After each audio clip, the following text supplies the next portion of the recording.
Hello guys! Hello Taurus! Welcome dito sa aking channel, Kapalaran 888. Welcome!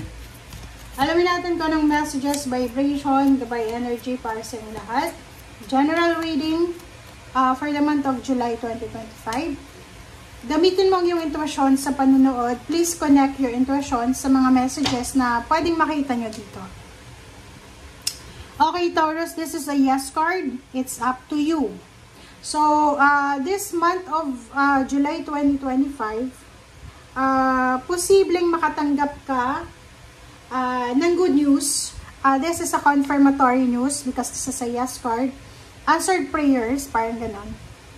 But, the solution or the answers here it's up to you. Okay, sorry. So, sinasabi ng barahan, nakadepende daw sa'yo. Taurus, yung mga actions or yung mga solutions or yung mga choices and decision na gagawin natin ngayong buwan ng July. Okay, thank you.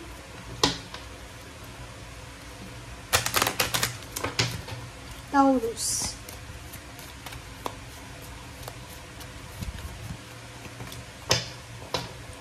Okay, second two cards is number 4. This is 4 of hearts and then 10 tower, the moon. So, sinasabi ng Berasio dito, Taurus, na mag-comment ka sa comment section na kasi merong Taurus na posibleng narinig mo or posibleng may nag-uusap na maybe kapamilya mo or connection sa'yo, connected sa'yo, na may mga plano silang fraud. This is fraud. The tower and plus the moon. Kasi, ibig sabihin, it's either may kapamilya ka na nag-uusap, they are conniving each other, they are partnering each other para ilagay dito sa tower yung taong gusto nilang ilagay. Para pabagsakin yung isang tao. Parang ganon. Ang nakikita ko, since mayroong moon siya, medyo natatakot ka. Kasi gano'n naman yung tendency ng Taurus eh. Soft-hearted kasi yung Taurus. So, nakikita ko sa'yo dito, may naririnig ka eh. Parang naririnig mo na isa ring kapamilya mo na binabalakan nilang i-scam, i-fraud. Like, halimbawa, yung relatives mo iniisip na gamitin yung pangalan ng lola mo or lolo mo or ng tita mo or tito mo sa isang loaning or lending na activity. Is fraud yun, di ba? Like for example, yung auntie mo, your tito or your uncle, ay posibleng yung ID niya, yung payslip niya, yung phone number niya, ay pwedeng gamitin para mangutang sa isang lending company. So, since rampant na ngayon yung mga lending company online, just phone number and ID, pwede yun na magamit just to for fraud or pwedeng panloko. So, sinasabi ng Barasa, it's up to you eh. It's up to you kung sasabihin mo to doon sa biktima, which is relatives mo din, or it's up to you kung i-condone mo, or it's up to you or ito-tolerate mo itong masamang gawain ng pamilya mo. Parang ganon yung energy niya. Nakikita ko sa'yo dito na this month of July, yun, involved pa rin yung family. Possible na yung pamilya mo, meron silang mga pinaplano na pwedeng maging rason para bumagsak kayo. Kasama ka sa buhay. Pwedeng masama ka sa kaso, kasi fraud to eh. So, paki-comment nga sa comment section, Taurus, if you are resonated. Kasi, alam mo ba yung identity theft? Pwedeng makulong lahat na involved dyan. Kahit sabihin natin na okay, yung pinsan mo lang yung may gusto na gamitin yung pangalan ng uncle mo sa pangungutang. Pero yung mga taong may alam nun, pwede din masabay sa kaso. So, napakahirap. Alam mo ba sa USA or sa European countries, isa sa mga maraming nakulong yung ganyan na klase, yung scammer, yung fraudster. Yung ninanakaw nila yung identity ng mga tao. Pero mabilis yan makulong, guys. Mabilis. Sobrang bilis na. Okay? Kasi walang ano yun eh. Walang mga ebidensyang kailangan. Basta mayroon kang record doon sa pagnanakaw ng identity, ganyan.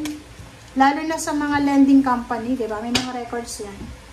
So, kung may kapamilya ka na may planong ganyan, ako, pagsabihan mo, wag mong itolerate. Caring Connection, 4th Chakra, Archangel Raphael. So, 38, 9, 10, 11 is manifestation. Nakikita ko sir dito, medyo nag-aalala ka para sa relationship mo. Maybe you're in a relationship for almost 5 years or 4 years. But, for the month of July, nakikita ko sir dito na medyo nag-aalala ka. You're worried kung saan pupunta itong relationship mo na inalagaan. Parang, ngayon mo nare-realize na hindi mo alam kung sigurado ka na ba sa relationship na meron ka.